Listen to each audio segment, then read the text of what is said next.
చైతన్య ప్రసారం. నమస్కారం. మన ధర్మం కార్యక్రమానికి స్వాగతం. ఇవాళ మన ధర్మం కార్యక్రమంలో మన ధర్మ సందేహాలను నివృత్తి చేసేందుకు మనతో పాటు ఉన్నారు ప్రముఖ ఆధ్యాత్మికవేత్త ఆచార్య శ్రీ తాడేపల్లి పతంజలి గారు. గురుగారు నమస్కారం. నమస్కారం అమ్మా. గురుగారు, ప్రతి నెల వచ్చే ద్వాదశికి ఒక్కో పేరు ఉంటుంది. అలాగే ఈ మాఘ బహుళ ద్వాదశిని తిల ద్వాదశి అంటారు కదా. ఈ తిల ద్వాదశి యొక్క ప్రత్యేకత ఏంటో తెలియజేస్తారా? తిల ద్వాదశి, తిల అంటే నువ్వులు అని మనందరికీ తెలుసు. నువ్వులకి సంబంధించినటువంటి ద్వాదశి. ఇదేంటండి, ఏదైనా పెసర ద్వాదశి, ఇంకొక ద్వాదశి, ఇట్లా పేర్లు ఉంటాయా? ఏమిటి తిలకి ఉన్నటువంటి ఈ ప్రత్యేకత అని అంటే, ఈరోజే నువ్వులు పుట్టేయటము అంటే నువ్వులని బ్రహ్మ సృష్టి చేసినటువంటి రోజు ఈరోజు. అందుకని తైలాభిషేకం అంటారు చూడండి. అంటే తిలల్ని ఈరోజు మనం బాగా తిలలకి సంబంధించినటువంటి ఏ పదార్థాలు ఏవైతే ఉన్నట్టు నువ్వులకి సంబంధించినటువంటి పిండి వంటలు కానివ్వండి, పదార్థాలు కానివ్వండి, ఇవి ఇళ్లల్లో వండుకోవాలట ఈరోజు తప్పనిసరిగా. తిలలకి సంబంధించినవి వండుకొని నువ్వు తినటం కాదు, మన పెద్దవాళ్ళు ఎప్పుడు చెప్పారు కదా, మొట్టమొదట దైవానికి దాన్ని నివేదన చెయ్యాలి. స్వామి, ఈరోజు తిలలు సృష్టి జరిగినటువంటి రోజు, నువ్వుల్ని ఈరోజు సృష్టి చేసినటువంటి రోజు, ఆ గొప్ప సృష్టిని మేము కూడా అనుభవిస్తున్నాం. కాబట్టి ఎందుకంటే మాకు ఏదన్నా కార్యక్రమం జరగాలి అని అంటే నువ్వులు వదిలేసాడని చెప్పి మన తెలుగులో అంటుంటారు కదా, ఆ రకంగానే నువ్వులు ఉపయోగపడుతున్నాయి. ఆ రకంగా తినటానికి కూడా నువ్వులు ఉపయోగపడుతున్నాయి. ఒక ధార్మిక కార్యక్రమాల్లోనూ ఉపయోగపడుతున్నాయి, మా ఆహారంగా కూడా ఉపయోగపడుతున్నాయి. ఈ రకంగా రెండు రకాలుగా మాకు ఉపయోగపడేటట్లు ఇంత అద్భుత సృష్టి చేసావయ్యా, నువ్వు తిల సృష్టి చేసావు. అటువంటి నీకు ఇదిగో మేము వండుకున్నటువంటి తిల పదార్థాలు ఏవైతే ఉన్నాయో, ఈ నువ్వులతో చేసినటువంటి పదార్థాలని మీకు నేను నివేదిస్తున్నాము. మమ్మల్ని అందరినీ కూడా చల్లగా కాపాడు. మంత్రాలు వస్తే నైవేద్యం పెట్టండి ఆ మంత్రాలతోటి, రాకపోతే ఇందాక నేను చెప్పినటువంటి మాటలతోటి స్వామివారిని చక్కగా నివేదన చేయండి. ఎందుకంటే తైలం అనేది, జ్ఞానం అనేది ఎలా ఉంటుందో చెప్పారంటే తైలధారవత్ అన్నాడు. తిలల నుంచి ఏర్పడింది తైలం. ఒక జ్ఞానం అనేటువంటిది, భక్తి అనేటువంటి దాన్ని దేంతో పోల్చారు అని అంటే తైలధారవత్. ఇంకొక దాంతో పోల్చలేదమ్మా. ఒక నూనె గనక బొట్టు పైన పడుతూ ఉంటే, ఒకసారి మనం కూడా లౌకిక జీవితంలో పరిశీలన చేస్తుంటే, పైనుంచి గనక కిందకి నూనె ఇలా కారుతోంది అనుకోమ్మా, ఒకసారి చూడండి దానికేసి. తైలధారవత్. ఇక పైన ఎంత గాఢతతోటి మొదలైపోయిందో కింద పడినప్పుడు కూడా అంత గాఢత్వం నూనెకి ఉంటుంది. పైన పల్సగా మొదలైపోయి కింద గాఢత్వం రాదు, పైన గాఢత్వం ఉండి కింద పల్సగా రాదు. తైలధారవత్. మన భక్తి కూడా ఈ తైలధారలాగా ఉండాలట. ఎంత గాఢతతోటి మనం పూజ మొదలు పెడతామో, చివరికి వచ్చేసరికి కూడా, మన పూజ చివరికి వచ్చేసరికి కూడా అంత గాఢత్వం ఉండాలి.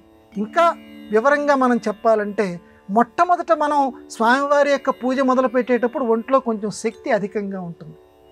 చివరికి వచ్చేసరికి ఎప్పుడు పూర్తవుతాయా ఈ నామాలు, ఎప్పుడు కంప్లీట్ అయిపోతాయా అనేటువంటి ఆలోచనతోటి ఉంటాడు. అట్లా వద్దంటాను.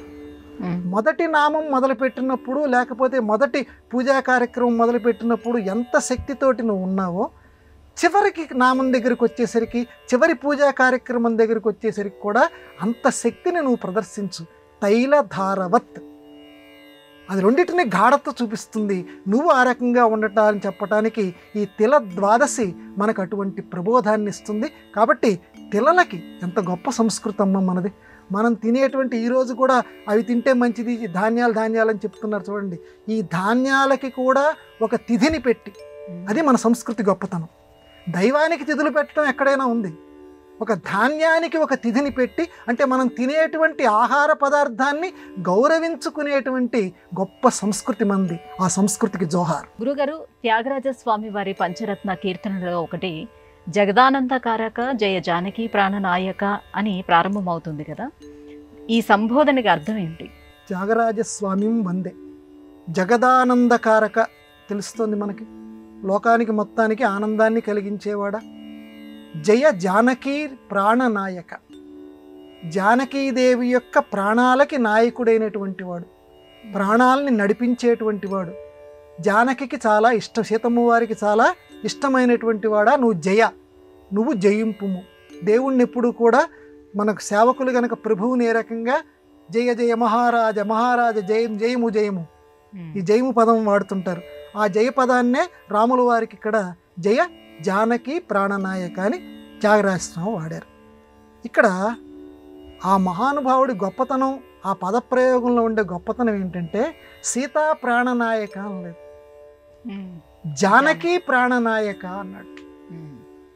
జానకి అనటంతో జనక మహారాజు గారి యొక్క కూతురు. అంటే చూడండి, పేరులోనే వాళ్ళ నాన్నగారి గొప్పతనం, అటువంటి గొప్పదైనటువంటి జనకుడికి పుట్టినటువంటి కూతురు జానకి. అంటే జానకి అంటే జనకుడు అంటే మామూలు వ్యక్తి కాదు, ఎవరో ఒక యోగి వచ్చేటమ్మ. జనకుడు అంటే బతికి ఉండగానే విదేహ ముక్తి పొందినటువంటి వాడు. అంటే లోకంలో సాధారణంగా బతికి ఉండగా మోక్షం అనేది చాలా కష్టం. అంటే అన్నిటిలోనూ విదేహం ఉండేవాడు, అంటే తను వేరు తన శరీరం వేరు, ఆత్మ వేరు అనేటువంటి జ్ఞానం కలిగినటువంటి పరిపూర్ణ జ్ఞానం కలిగిన వాడు జనక మహారాజు.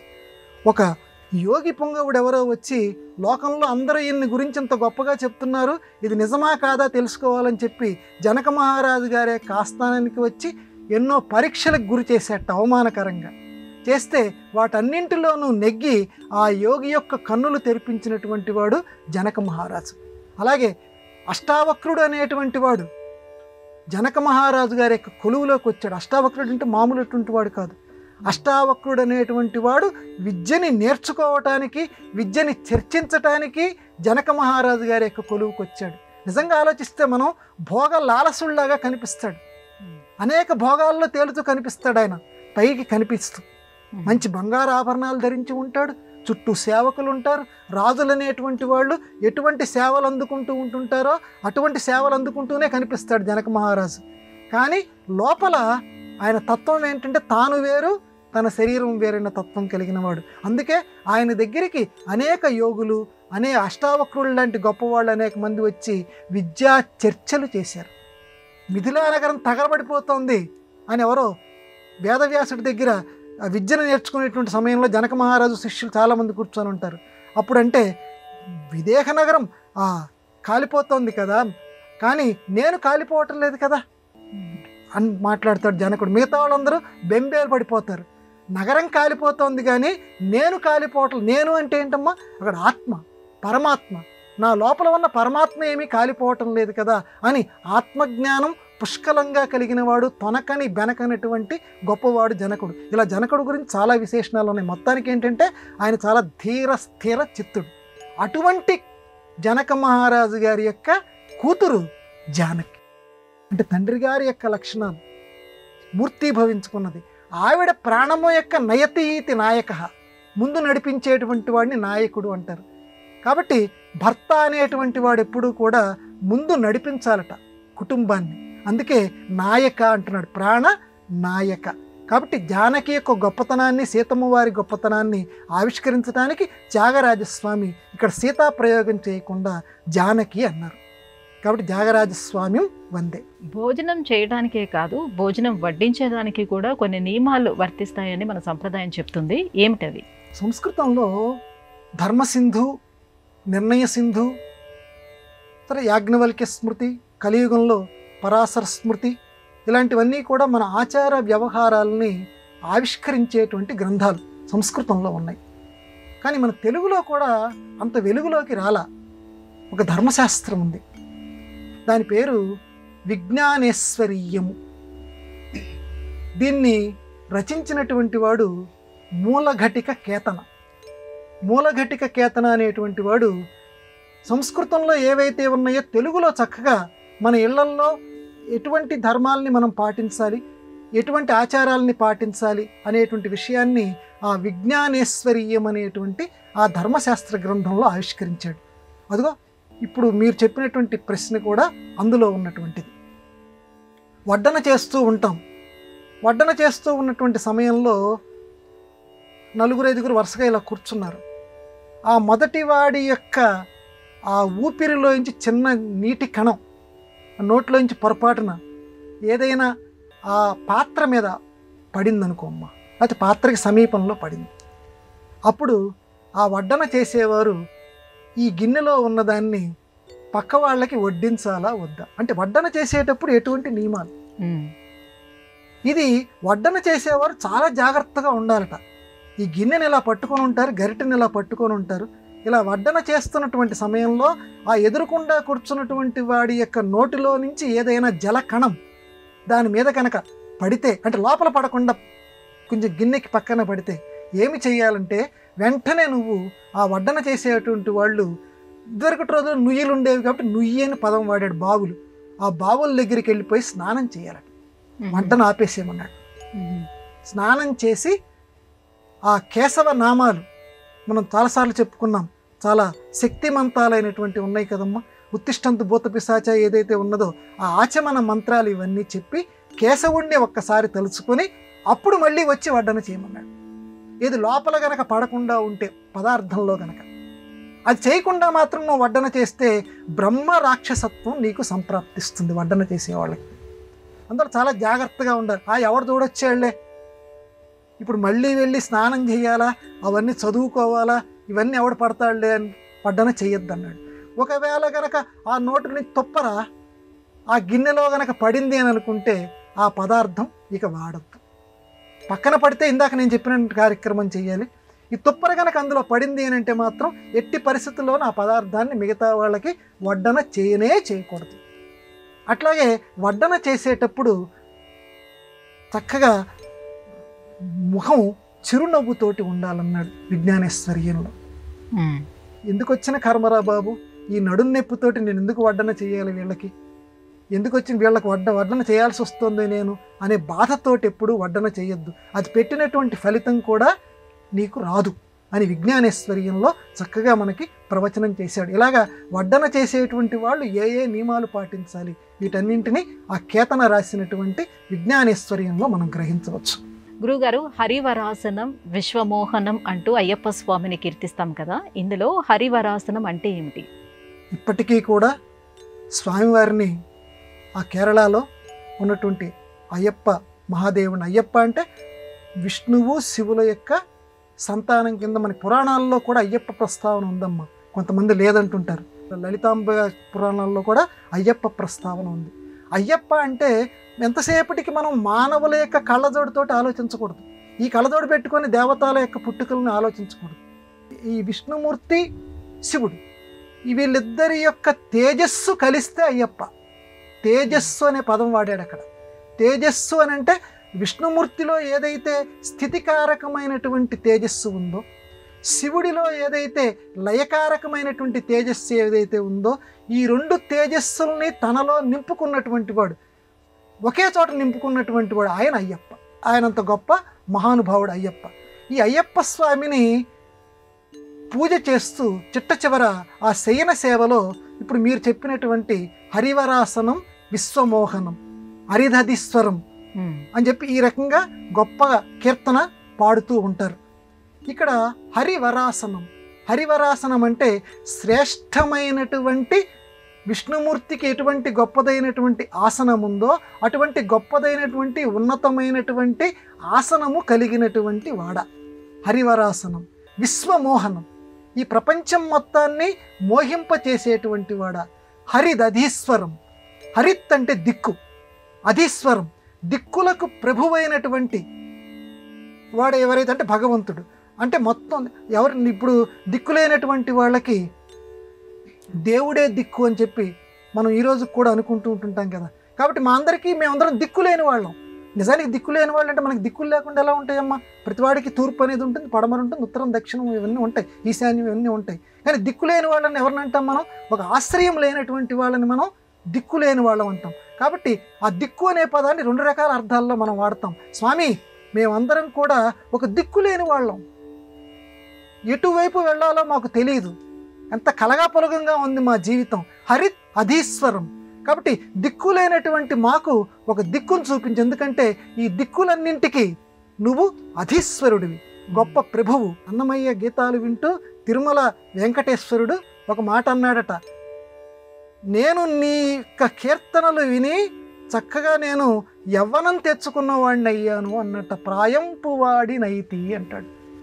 అది కూడా రాసుకున్నాడు, అన్నమాచార్యుల జీవిత చరిత్రలో ఉంది.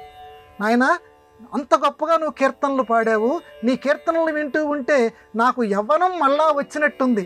స్వామివారికి యవ్వనం రావటం ఏంటి, ముసలితనం రావటం ఏమిటి? ఆయన త్రిదశలు అంటే ఎప్పుడు 37 దాటనటువంటి వారు మహానుభావులు. కాబట్టి ఇక్కడ మనం గ్రహించవలసిన విషయం ఏంటంటే యవ్వనము అనేటువంటిది ఉత్తేజము, ఉత్సాహానికి ప్రతీక.